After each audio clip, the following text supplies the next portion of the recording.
We have Coach Wildlife from West Liberty. You had an extremely young team last year, but you returned 15 starters combined on offense and defense. What are your expectations for the season?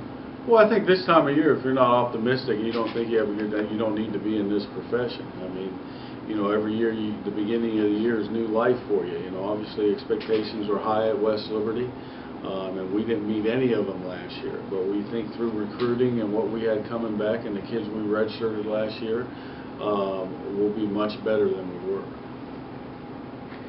You were just a handful of plays away from having at least 4 more wins last year. How will the experience in the close games benefit your team this year? Well, somebody once said you learn more from losing than winning, and I still can't find that. But you'd hope those kids will mature. But I think through recruiting and being in those fires, they got to know that it comes down to making plays. And I think when you get some experience in there, you know what type of plays you need to make to win football games. You have All-American candidate wide receiver Brandon Schroeder returning. How instrumental was he in your offensive scheme? Well, last year he was our only weapon offensively, and that's what we had to correct through recruiting. And I think we've done that. We got about 5 or 6 transfer receivers coming in, 3 transfer running backs. So we got to upgrade our skill offensively. Last year we were really bad offensively in our skill position, and so we got to be able to upgrade that if we want to stay with the system we want to run. Fortunately for us, we're getting back some offensive linemen that redshirted last year and had to sit out all year, and so, hopefully with that and the couple transfers we got coming in, we'll be able to get back to where we were. But Brandon Schroeder had a great year. You can't take anything away from him. But we got to give whoever's playing quarterback the option when he's looking up. There's not just one guy open. When Emilio dropped back, a lot of times there was 3 or 4 guys open, so he had his pick. But last year, LD had to be so perfect because we couldn't get guys open. So we have to do a better job of getting open and making plays. On defense, you return your leading tackler from last season and some other depth of experience. Talk a little bit about that unit. Well, the leading tackler, Alec Wood, is out for the year. He last spring practice he tore his knee, so he had surgery.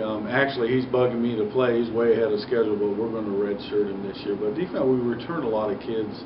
As I said, in spring football we had 85 kids out, which is unusual for us. Usually it's between 55 and 65. We're 20 over than what we've ever had. So, a lot of those kids, we redshirted 15 kids probably that could have played for us last year. So we're hoping that the experience they got and the maturity and physically filling out is going to help us in the long run. Talk a little bit about your special teams unit this year.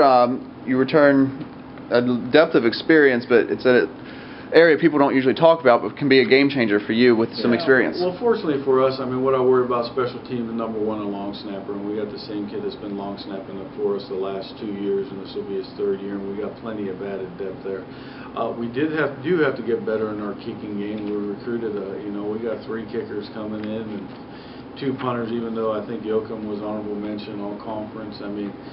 Punting the football, my favorite punt is 35 yards and out of bounds, and nobody can return it. So, but with the rules, we look for a kid with a stronger leg that could possibly get the ball into the end zone. So, all that plays a major factor in field position. It becomes more important where, in some years we didn't really worry too much about field position because we thought we could flip it offensively.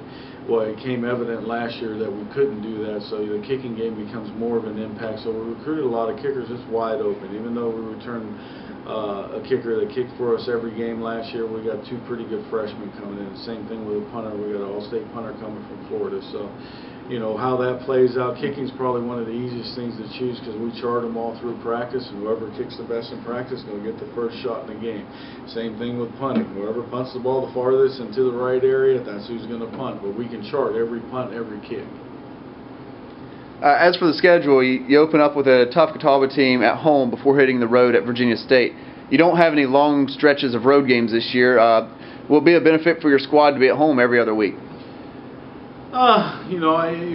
Before last year, we're a better away team than we were a home team. So I don't think the traveling affects us too much just because there's only 2 overnight trips. Those are the ones that, excuse me, that I worry about.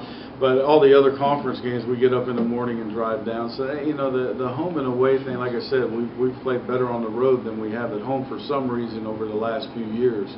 Hopefully we can get into the mentality that no matter where we play, we're going to bring our best and play with the same amount of effort, no matter if we're at home or on the road. Give us a little bit of your thoughts on the rest of the WVIAC for 2012.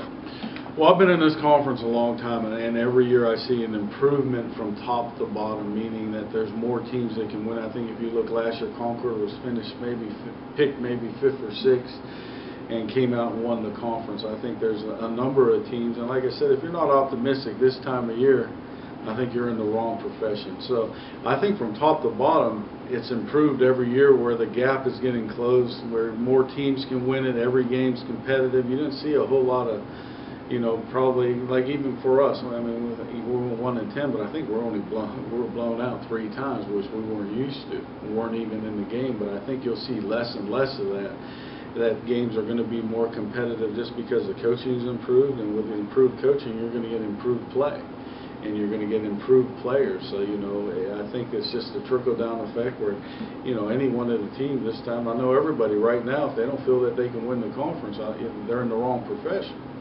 And it's just about staying healthy, being lucky with some injuries, and whoever can withstand that is the one that's going to win this conference, because, I don't think we're funded at the level where you can have 1 million backups. There's going to be such a drop-off from 1 to 2, and if you got to get into 3, you got problems.